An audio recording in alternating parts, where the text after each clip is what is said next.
Hello everyone, this is Mr.arorora and today we're continuing on our tutorial how to create your own mech from a concept art.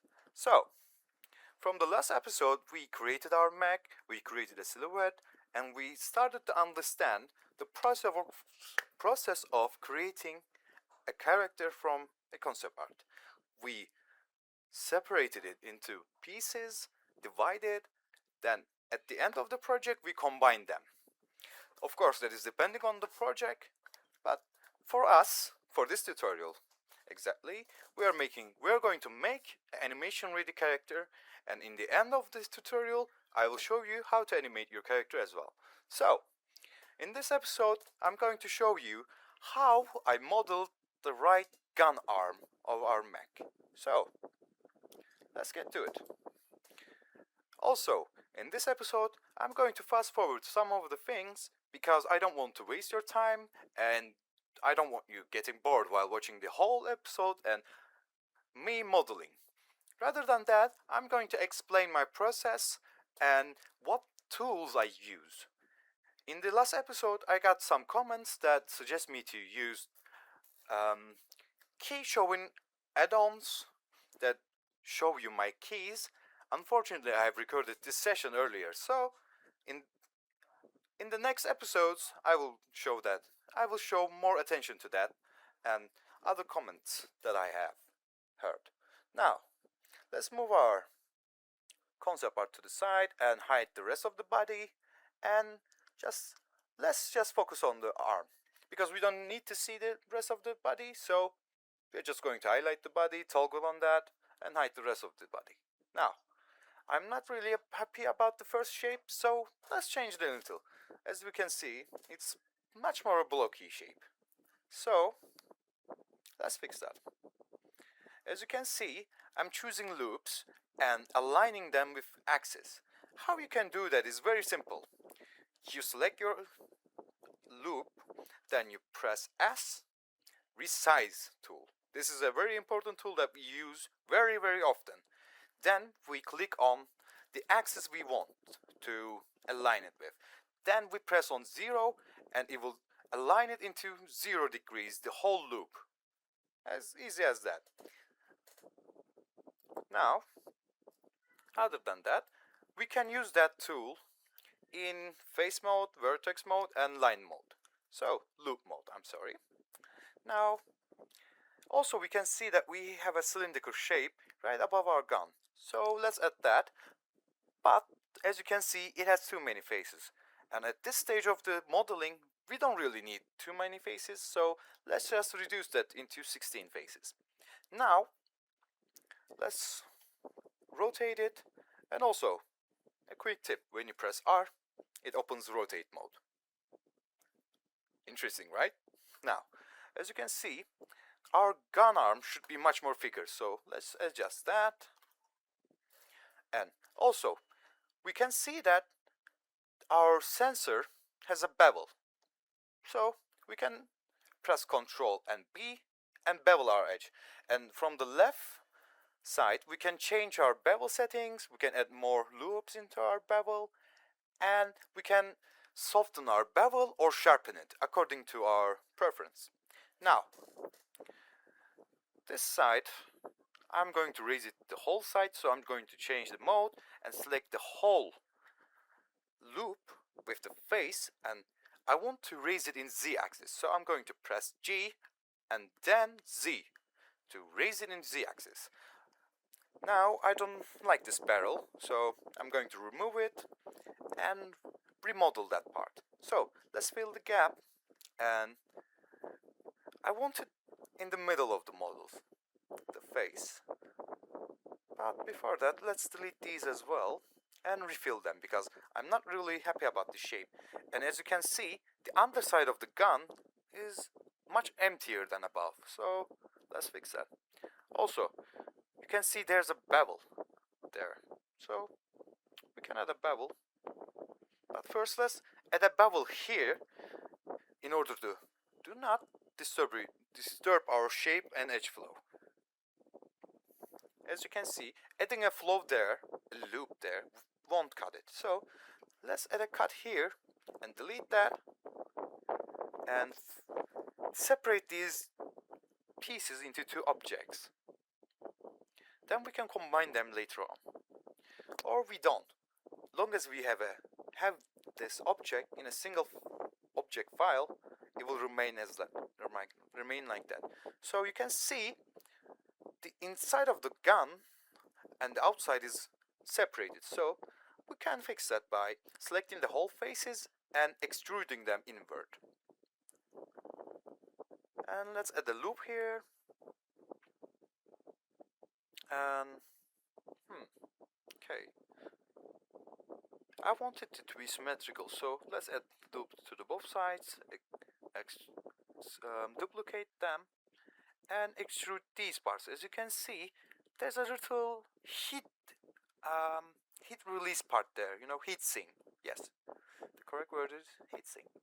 And let's bevel them as well. We can add the holes of the heatsink later on. Let's resize this part because it's way too thin. The greatest thing about modeling in Blender or any software like this, every tool is at our hand and we can shape our model the way we want. So in the earlier stages, when we have less faces and less value in our model, it's way easier to reshape it and resize it. So always to remember, don't over model before you're sure about your details or your basic shape. Otherwise, it will be much harder to fix those problems. So, as you can see, I selected faces from inside and I use Shift D, duplicate faces, then I resize them by getting them closer and bringing a new shape here, much faster like that. I'm sorry. Now, let's insert a face here by pressing I. And let's add a little bit more faces. You will see why. Also, there's a tool named, add-on named Edge Flow Tools. Let's always add these tools as well. I will show you, like I showed you in the last episode, the measure tool. In the next episode, I will show you how we add on add-ons. It's very easy. I will explain it now, but I will show it in detail as well. You can add add-ons by going to edit window, going to the down of the list and pressing on preferences, and you will see two sections there. Activate add-ons and get add-ons. And you can search your add-ons on Blender Web.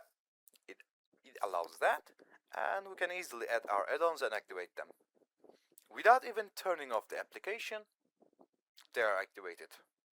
So, when we added our Loop Tools add-on, we can use it to create a circle here.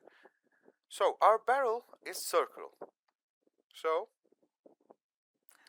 without adding a new geometry shape, we can extrude a circle from this shape.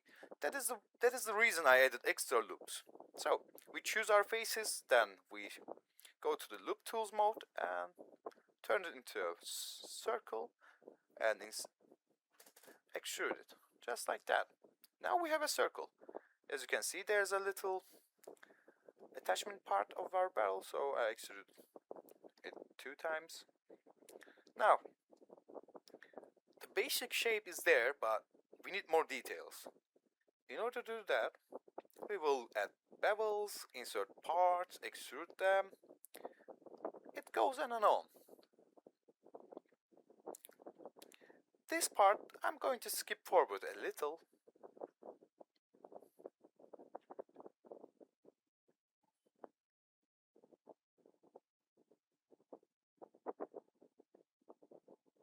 As you can see, our gun has a magazine in its back, and there's a little thingy coming here that feeds our ammo to our gun, or something else. Who knows? Maybe I'm wrong. I'm not the designer of this current part. And thank you for the brand Banditech for creating this amazing art.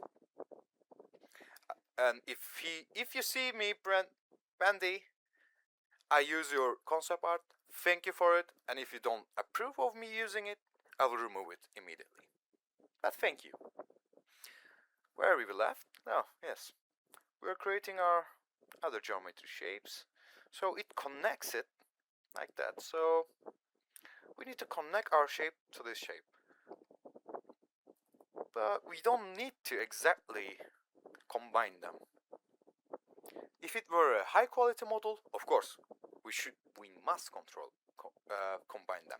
Or it's a 3D printing model. This is an animation model, so at this point I'm not going to do that. And also, oh yeah, it's a great tool to have a pen here. We can use it to, have a better image, draw on our shapes, and have a better imagination for that. When we use a pen tool, we can erase our drawings by Control B or just B. I'm not really sure of that. When you get used to the short keys, it's a second nature. You don't remember them. You just press on them. But that's not the point. Okay, let's create a ramp there.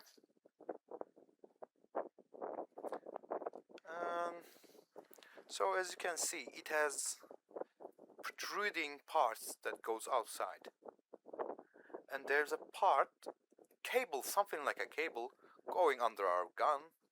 And if you can see, there's a little edge there. So I'm thinking there's a bevel going down. So I'm going to do that.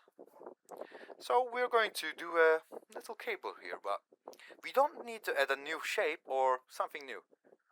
We just need something so simple and very useful. In every model you can use this easily. Now, what I'm going to do is I'm going to take a face or add a cube and add another cube there and combine them.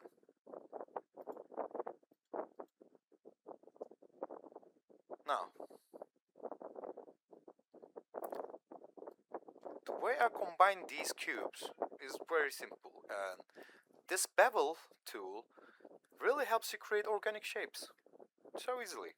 So you can really use it in any case. Oh no. That's not good. Anyhow, so I'm going to delete bottom of this cube and front of this cube. Then I'm going to select its loops and control left click. Then I'm going to bridge edge loops and give them number of cuts. And there you go. Simple as that.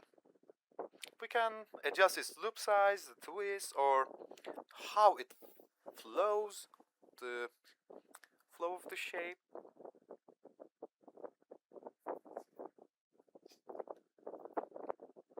Just like that. I'm going to give a bevel here.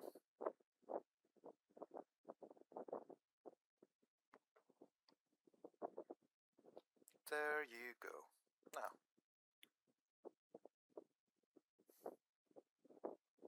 where was I? Yes.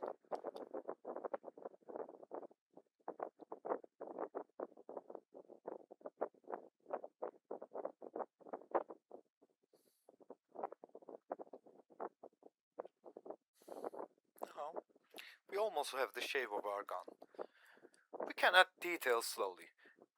You can see our edges are always hard and always angular, so I believe this side is like that as well. So let's add a bevel here. Let's decrease its loops. I don't want it too complicated. As you can see, we have a geometry error here. We selected our loop and added a bevel. However, it doesn't mean that we're going to successfully give a bevel there. We must be always aware that not every point is connected and it will not going to move according to your selection. There are other parts and they are all connected, so we must always be aware of that. Other than that, let's add a bevel here, adjust it. You can resize your faces and bevels or loops by selecting the face or vertex, edge, and pressing S. When you press S when you're resizing your model, it will resize it to all axes. But like moving tool, you can choose an axis and press, depending on which axis you want, you can press X, Y, and Z, and easily move your part. Now, I want to create panel lines here, so I duplicate the faces and move them apart, then separate them, because I want to have them separate. Because if you keep them together, it's going to cause a geometry problem. As you can see, there are panel lines in the other arm, so I'm going to replicate that here. Sorry if I accidentally press caps lock and other buttons, my hands are a little clumsy, and it's a habit of mine that I'm trying to fix. But we all always press other buttons when we want to do something else. That's a part of life. We can always make mistakes, and it's okay.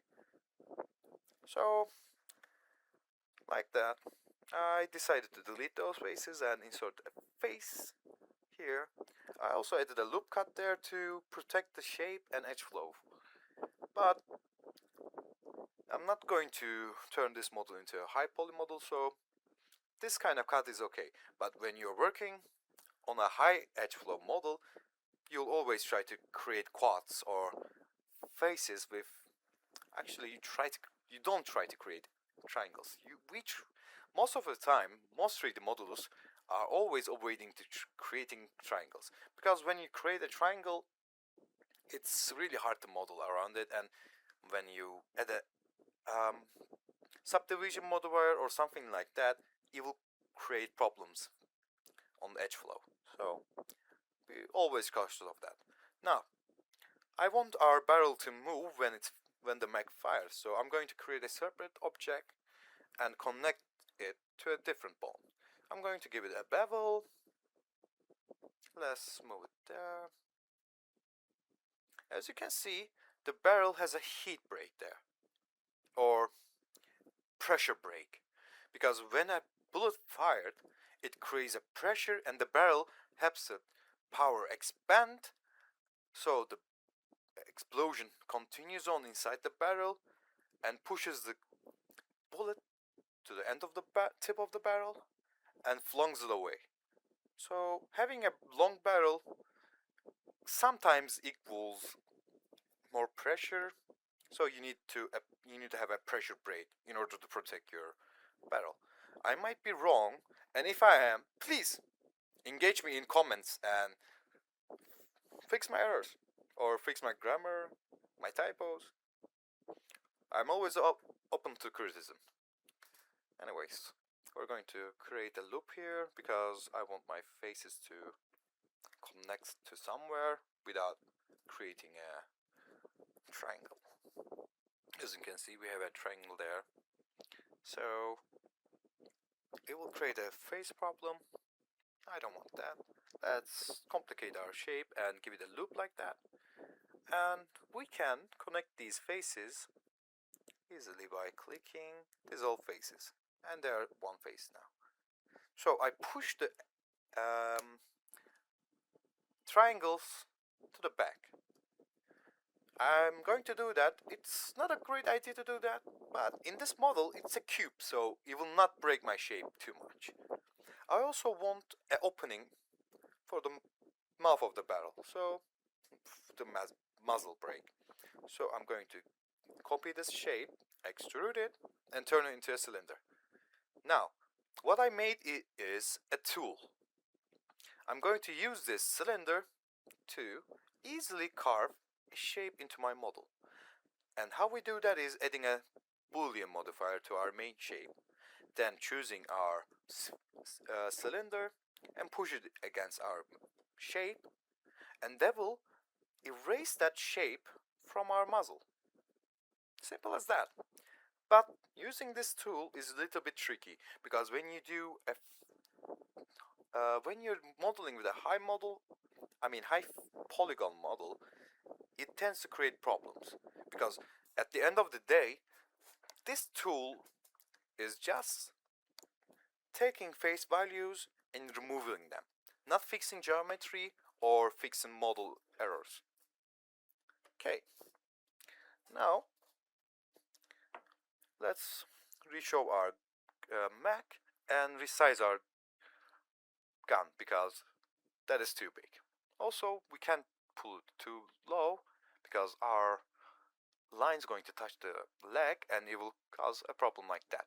As you can see, we don't want models into parts intertwining with each other.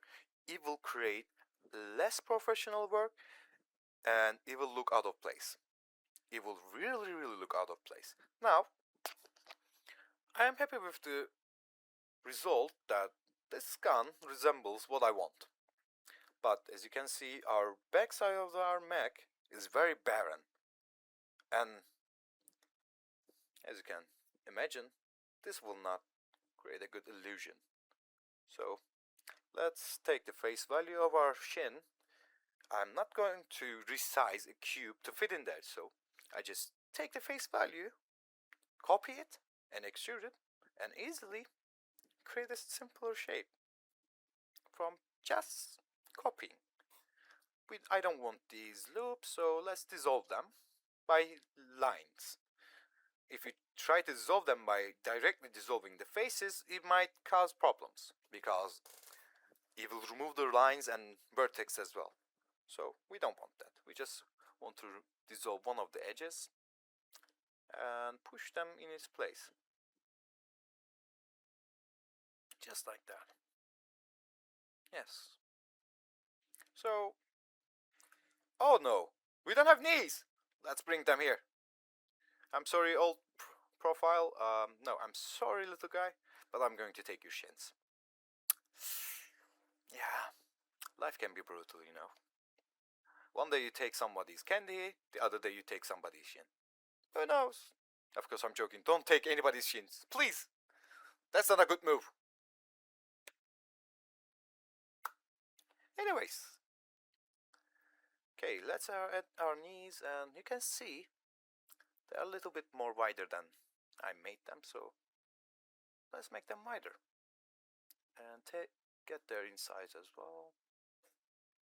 Now, at this point, I'm going to speed a little bit. Oh, sorry, I pressed it again. My bad. At this point, the rest of the modeling part and the modeling stage is up to your imagination and repetition. Most of the time, most artists avoid repetition, because repetition is something that kills art in ways. I'm not a professional artist or a professional 3D modeler. What I'm trying to say is, repetition teaches you techniques, but when you're trying to create art and trying to be creative, we avoid repetitions. But in this case, we kind of need repetitions to learn the techniques and understanding of shapes. And when we when we are capable of easily repetitioning our tools and usage of them, our work just gets easier and faster. As you can see, I have been modeling for years, and it takes lots of years to be fast. But don't try to be fast. Always remember, you're not somebody else, and you don't have to rush your projects. Give attention to your work, because it is something you put time, effort, and care into it. So remember, every work and every art demands respect and affection, because you put your own effort and time into it. So it makes it special. At least that's my view. Okay, we added the icosphere there, sphere, and we align our faces. So I don't want my sphere to hang out like that, so I'm going to pull this part a little bit more. And also, by doing that, we are adding an artificial weight there, because we don't want our mech to be front heavy. We want it to be balanced. Because when a model and a character is unbalanced and looking unbalanced, it will not create the illusion we are looking for. Because at the end of the day, human eye and human mind is programmed into making things believable. As you can see, we have an error there because we are using a mirror modifier. So I'm going to disable my modifier view to fix the line error, loop error, and align my loop into z-axis perfectly, so that when I apply my modifier, it will always have a perfect line in the middle. If you don't do that earlier, it will have colliding geometry, colliding vertices, and our model will look off. And when we are generating some FX, VFX, or simulations, for example, water simulations, Earth simulations, or colliding simulations, it will break illusion and break our character. Now, as you can see, I'm going to duplicate this part with the part above it and bring it a little bit back, because I don't want the backside to look barren. You know, when you're looking at something in front, it needs to be appealing, but when you're looking at some projects back, you also want it to be looking appealing. At the end of the day, we are modeling a 3D character, not a 2D character. So we must always give a little bit more attention to all angles of our character. But don't forget, your viewer or your employer will not see every detail. This is not meaning, I'm not saying you should give less attention. No. Be aware of how your model is going to look from outside. Because when you're taking a render and rendering your project, you realize that most times not all parts will going to be seen, because there are going to be effects in the scene or something else. So be always aware of that and pay a little bit more attention to the parts that are going to be seen. Anyways, yes. Now I want to create some illusion of grills here. So I'm going to duplicate those faces, add edge loops there, many edge loops, but I want it to be even number, not an odd number, so that I'm going to extrude one. I'm going to extrude with empty spaces, just like that. Now we extrude our faces along the normals, or we can align it later. For now, for my own sake, I'm going to do it like this. As you can see, its edges are too sharp, and I don't like that. So let's add a loop cut there, a bevel, not a loop cut, but let's not overextend it and combine it with the mesh underneath it. Just make it a little pleasing. We don't need to go all out, or do we? Who am I to say? Now, let's fix this, bring it down, pull it back a little. As you can see, that edge is rolled, and it looks like there's no edge there. But be careful of that. That little edge will always be there when you least expect it. And when you catch it, always fix it, or it will make you regret it. I'm joking. Okay. Also, I want a little back armor, because it will look more armored. But I don't want two straight plates there, so what I'm going to do is dissolve its faces, turn into one single shape, at first. Then I'm going to extrude it. Then I'm going to give it shape and bevel. Yes, just like that. Then I'm going to go into the selection mode and I'm going to select some of the edges or faces depending on your choice. Press O and pull it back a little without breaking the first part of the character. And there you go. You will have an organic shape. The O tool is general area selection tool. When you use O tool, it selects nearest vertices and faces that within the circle. We can change that diameter by rolling our mouse pin when we choose that, because it will always automatically be on when you press O. And to turn it off, we just press O. Also, as you can see, there were faces. There were hard faces and it looked angular. The easy solution to fix that is smoothing out your objects or just shading it, our faces auto smooth. Back in the day, like for example Mario 64 and the earlier games, those 3D models were really angular. Not recently, after early 2000s, the 3D models got a little bit more detailed and with more vertices. Back in the day, the operating system didn't have much more power to render all those vertices, faces, so they used a tactic. They modeled it and they shaded the faces they want to be smooth. And we can still use that. It's a powerful tool. It will create illusion of smoothness so easily without overly engineering our model and turning our lives into little hells. We don't need that. We don't need that at all. So you can see in our concept art there was a little part there. So let's add that as well. There we go. Create our shape. Like I did with the grill, I want some shape with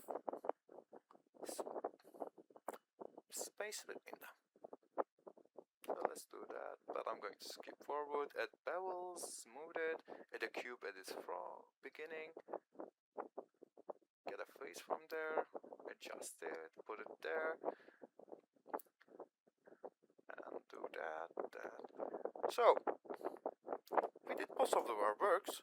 As you can see in here, I want my legs to combine at least with one part of the leg, the lower leg or upper leg. So I'm going to join them with the upper leg by pulling the faces with general selection tool. And I'm going to fix my leg armor as well, because I don't want to create a poorly made model. That looks better. Now, yes. So I don't want my feet to have a huge gap between the legs. In the concept art, it uses some cylinders and other stuff, but I'm not sure. So I'm going to take a creative liberty and make my life easier by adding an ice, so sphere to fingers and the hoof. Because this is my project and I can model it the way I want. Or how my commenters or viewers want. Well, let's continue. Yes. And if you can tell from the earlier episode, I have decided to bring more character to my channel by making little jokes and casual remarks, or mentioning some things I know. And let's adjust the feet, pull it back a little. Looks much better. See? An empty life is not a life that is desirable. Let's fill it with shapes and colors. That's a much more wonderful view for all of us. Okay, let's add a panel here. I want another armor piece here because I don't want my inner legs, inner thighs, no, inner shins, backside of my leg to look better and well protected from small arms to big ammunitions. So I tried to use edge flow tool there, but it wasn't successful because I tried to move two different edges from different angles. So rather than that, I just adjusted them with axis. Yes. Let's bring a little bit aggressive shape here, a protruding panel there. So I want my knees to be well protected as well. So let's create a knee guard. Let's add a simple cube at first. Pull it back, thin it down. Then let's give it a middle loop to have a curvy shape. Let's thin it a little bit more. I'm not gonna need an extra loop. Let's pull it back. Now we can use bevel to soften those edges or do something else. So I want my knee part to be a little bit more simplistic because the inner part is not going to be seen, but I'm not gonna risk it and gonna extrude a face there and put it inside the knee. Yes. I'm going to pull the edges into the middle because I want a kneecap, not a knee plate. If you understand what I tell. And I'm going to select these edges and pull my knee a little bit forward and add a bevel.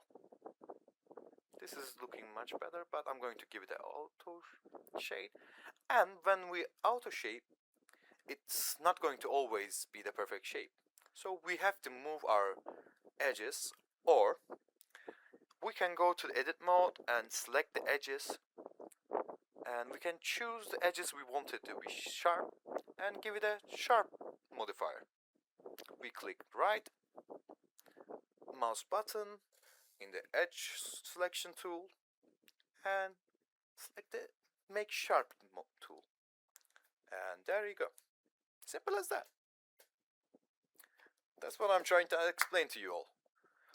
Using Blender is simple. It is like learning a language. When you learn about it, you need to learn one word at a time. You can't learn to use Blender or any tool like this in one day or quickly. So we learn one step at a time. And what I want to do is help you learn it a little bit more faster than usual. So, thank you all for joining me in this episode. I'm really happy to see you all here. Or if you're new to my channel, I'm joking, this channel is new. You're new here. So thank you all for watching, and let's see you in the next episode.